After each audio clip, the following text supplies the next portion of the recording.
Na nova temporada do podcast Essa Geração, a Fundação TID Setúbal segue tentando descobrir os dilemas e anseios dos jovens brasileiros.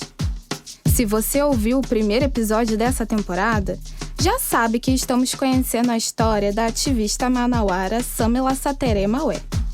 E é na voz dela que estamos tentando entender o que essa geração pensa sobre política. Eu terminei o episódio anterior fazendo uma pergunta importante. E eu fico aqui me perguntando, por que tanta gente tem dificuldade de reconhecer isso? E como eu faço para que elas acreditem mais na minha geração?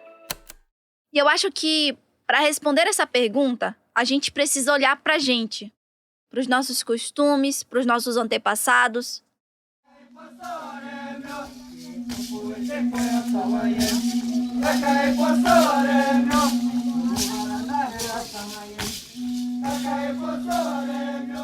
Mas não é de um jeito estereotipado. Até porque ainda acontece uma coisa que me incomoda muito, que está enraizado na população brasileira e é muito cruel. O processo colonizador.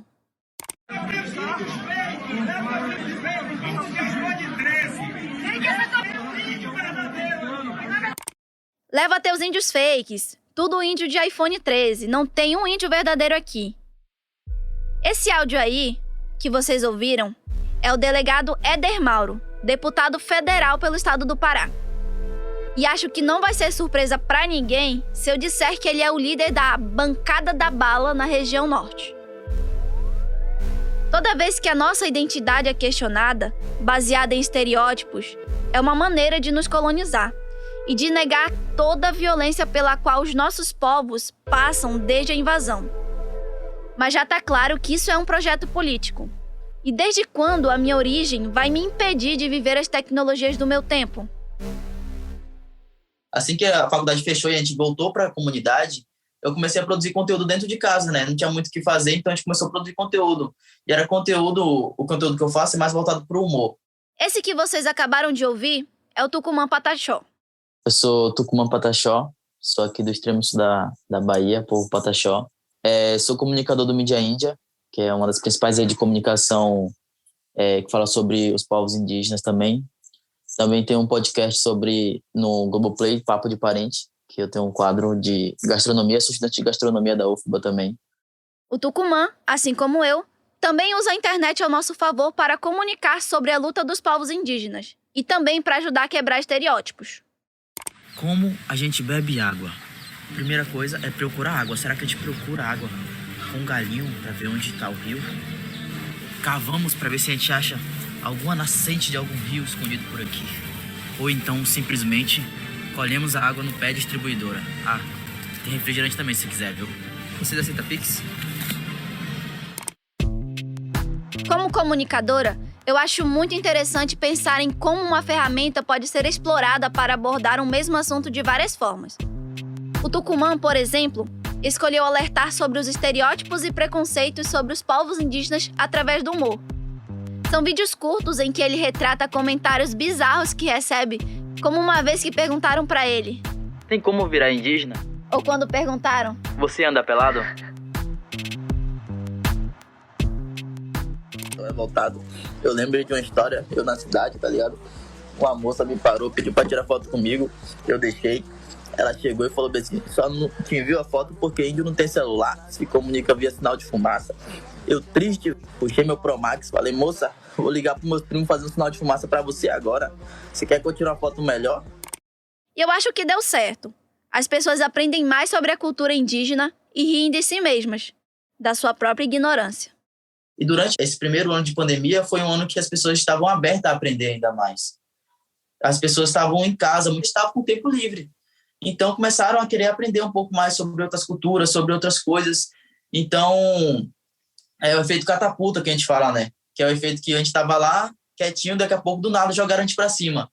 Então foi um período que ajudou muitos comunicadores, influenciadores, páginas de indígenas a crescer muito rápido durante esse tempo. Foi tudo muito rápido mesmo. Eu falei disso no episódio passado. Mas eu acho que esse 2020 foi um ano que a gente pôde aprender realmente o significado da internet. a parte boa da internet, para que ela serve, né? Que não é só simplesmente você ter um celular na mão por ter um celular na mão, não. Mas que o celular é uma ferramenta de luta também. Eu acho que essa geração também é a prova de que existem muitas formas de fazer revolução. E esse ano que passou foi um verdadeiro marco. Nós tivemos muitas mobilizações e agenda anti-indígena no Congresso Nacional. A primeira foi o Levante pela Terra, em que muitas indígenas foram para Brasília mobilizar contra o marco temporal. Logo após, nós tivemos o Luta pela Vida, contra o PL 490 e a segunda Marcha das Mulheres Indígenas, onde nós, a juventude indígena, atuamos na comunicação como protagonistas da nossa história.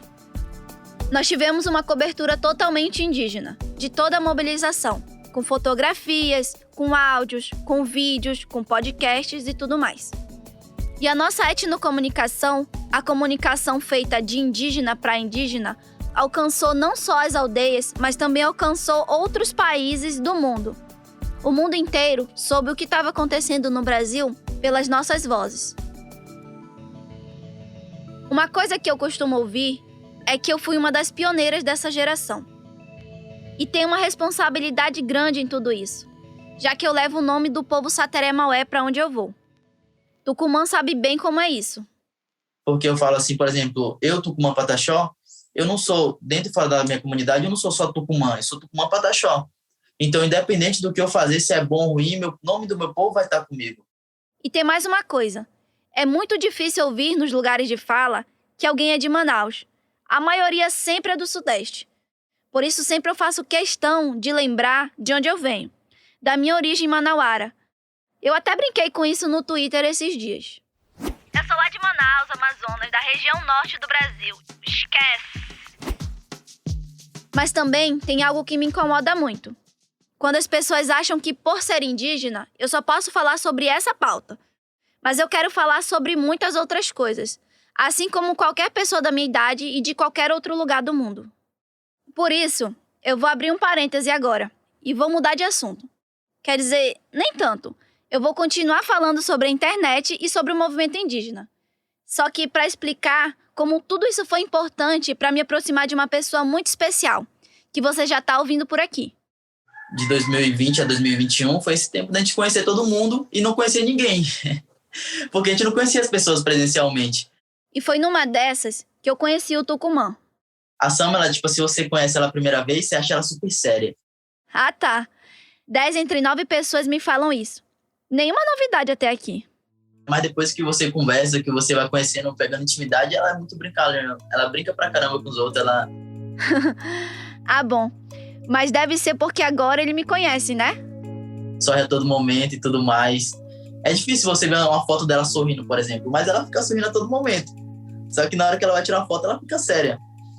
Então, primeiro momento assim, a gente conversou, mas foi algo muito, muito normal, assim, sabe? Depois que a gente foi gravou os conteúdos juntos também. Eu e o Tucumã nos conhecemos em agosto de 2021 no Luta pela Vida. Nossas danças, cantos e corpos chegaram em Brasília. Somos mais de 110 povos de todo o Brasil reunidos para lutar por nossos direitos. Viemos a Brasília fazer história e contar a nossa versão da história. E durante 7 dias estaremos reunidos para fortalecer a articulação do movimento indígena contra a agenda anti-indígena do Congresso Nacional e do governo federal. Esse foi meio que o primeiro evento presencial de todo mundo desde o início da pandemia. Tava aquele clima de, nossa, você é muito alto ou você é muito baixo. Gente, é você mesmo. Foi muito legal conhecer os parentes presencialmente. Parecia que a gente já se conhecia há muitos anos, mas era um conhecimento assim online, sabe? E foi presencialmente uma energia totalmente diferente. A gente escutar o cântico do outro povo, do outro parente, a gente sentia aquela vibração novamente. Então, foi algo que tocou muito a todos que estavam presentes ali, sabe? Durante todos esses meses de movimento. Então, foi algo muito, muito novo e muito gratificante. Aí a gente foi se aproximando. Aí teve outro movimento, a Marcha das Mulheres Indígenas também.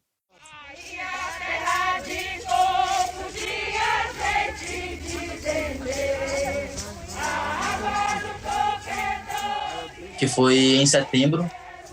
Então, aí em setembro eu fiz uma viagem, depois voltei para a marcha. E foi onde eu conheci a mãe dela, também estava lá. Aí eu conheci o pessoal da associação que faz parte da família dela, a mãe dela também, a irmã também estava lá, mais nova. E o resto da história, se você acompanha a gente nas redes sociais, já conhece. A gente ficou junto e seguimos até hoje.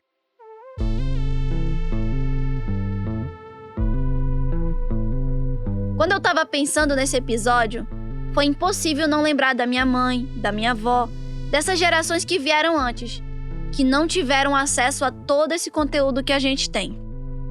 Tem uma frase de uma liderança do povo Pataxó, eu estava em reunião junto com algumas outras lideranças, ela fala bem assim: antigamente a gente não tinha nada para se comunicar, mal a linha do telégrafo ou carta para poder mandar um para o outro, e mesmo assim a gente conseguiu alcançar lugares que outras pessoas da sociedade jamais imaginariam que a gente conseguiria alcançar. Mesmo muitas vezes a gente saindo daqui para ir para Brasília sem saber como chegar em Brasília, onde chegar em Brasília, a gente conseguiu lutar pelos nossos direitos, conseguiu unir povos que muitas das vezes não falavam a nossa própria língua, falavam a língua deles. Mesmo assim a gente conseguiu lutar pelos direitos de todos. A minha mãe, por exemplo, lutou por décadas sem ter a facilidade de comunicação e nem a visibilidade que foram trazidas pela internet. Aliás, ela só foi ter um celular sem tecla, tipo um smartphone, só no ano passado. Ela é, digamos, um pouco resistente à tecnologia. Quando chamam ela para uma reunião de Zoom, ela fica muito estressada, porque ela não sabe ligar a câmera e também não sabe ligar e desligar o áudio e entrar na reunião. E com isso já aconteceram várias gafes. Essa ferramenta foi boa agora para nós, né? Nesse tempo também de pandemia que veio agora, que a gente não pode estar muito em contato com as outras pessoas, então veio em boa hora essa redes sociais aí para a gente vender o nosso produto nele. Então, eu não tenho muita habilidade de mexer no celular, de olhar aí Instagram, esse negócio assim, mas ela já vai, né? Mãe é por aqui, mãe, então vem me ensinar aqui, porque eu não sei não. Mas mamãe só tem que aprender. Mas eu não, minha cabeça não dá mais para mim estar aprendendo isso aqui, não. Mas eu vou lá, quem sabe um dia eu não aprendo, né? Mas por enquanto é vocês mesmo, a geração de vocês é que tem que estar atenta nessas coisas. E a gente tá atenta, mãe, desde muito tempo. Até porque a minha geração já nasceu conectada. E mesmo assim, com a tecnologia cada vez mais presente na vida da nossa geração, ainda tem gente, como aquele senhor do começo do episódio, que se espanta de ver um jovem indígena com um smartphone na mão, que se incomoda, que acha que não pode, como se isso fizesse da gente mais ou menos indígena. Por exemplo, a gente postando alguma coisa na internet ou na rua com o celular na mão, ou por estar simplesmente em um local público dentro de uma cidade, por exemplo. Porque acham que aquilo ali não é nosso espaço. Porque falam que a gente não pode ter um celular, porque o indígena não precisa se comunicar pelo celular, tem que estar se comunicando na floresta, tem que estar morando 24 horas dentro da mata. Eu acho que isso torna ainda mais forte o nosso poder de usar essa ferramenta em prol da nossa luta. Afinal, a internet mudou totalmente a nossa forma de fazer política. De se articular, de se reunir, de se comunicar e também de fazer um tuitaço bem barulhento. E de quebrar estereótipos, apesar de ainda ter um longo caminho pela frente. Mas fazendo esse podcast, eu descobri que nem todo mundo dessa geração vê a internet assim. 83% consideram agressivo e intolerante o bate-papo online sobre política. 59% não discutem um assunto por medo de ser julgado ou repreendido. Esses dados que você acabou de ouvir foram extraídos do estudo chamado Democracia e Eleições, que é um levantamento da Fundação TID Setúbal, a AVAIS e do IPEC. Além disso, segundo a pesquisa, a maioria dos jovens acham que esse comportamento intolerante e agressivo vem tanto de pessoas da direita quanto da esquerda. Aliás, mais da metade dos jovens acredita que a polarização entre esquerda e direita não faz sentido. Aí a gente percebe o quanto a internet, apesar de ser uma ferramenta tão importante de mobilização política para muitos, ainda afasta alguns do debate. E o quanto tudo isso pode ser cansativo, até para quem está acostumado. Eu só queria saber onde a minha disposição foi parar, porque eu não consigo executar simples tarefas do dia a dia. Me sinto exausta. Exausta. Por que será, né? Camila Uiá, criadora de conteúdo digital no Instagram, artesã na Amisma Sateré Maué, apresentadora no canal Reload, colunista na Amazônia Real. Tá bom, isso tudo eu já comentei no episódio passado. A tal da internet me projetou para muitos lugares e pessoas. E até que meu nome chegou onde eu já imaginava que chegaria, nos partidos políticos.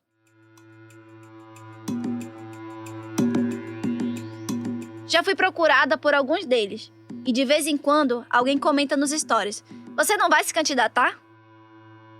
Mas para saber a minha resposta, você vai precisar ouvir o último episódio. Até lá!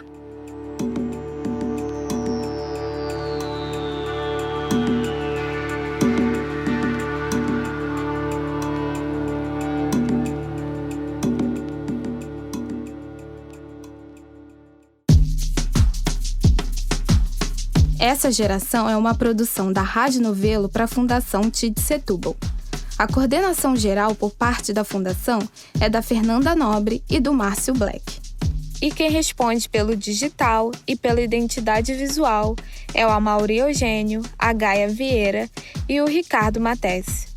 Pela Novelo, a coordenação geral do podcast é da Paula Scarpim e da Bárbara Rubira, que também é responsável pela produção e assina o roteiro com o Edu Araújo.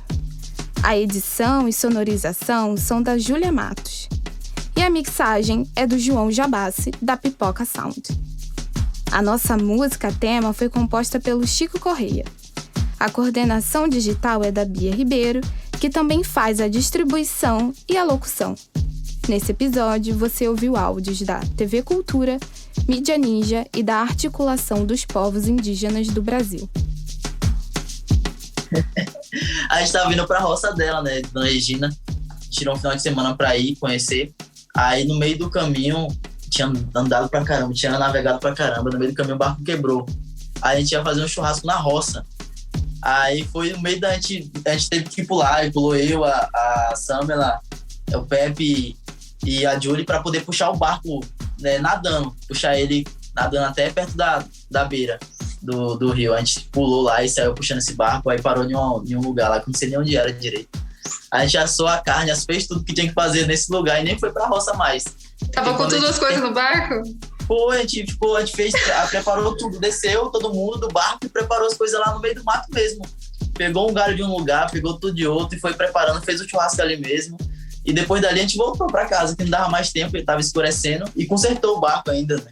Conseguiram consertar o barco, mas já era tarde já pra gente ir pra roça. Sei que a gente fez tudo ali, todo mundo conversou. Acho que foi melhor do que a gente tivesse ido pra roça, sabe?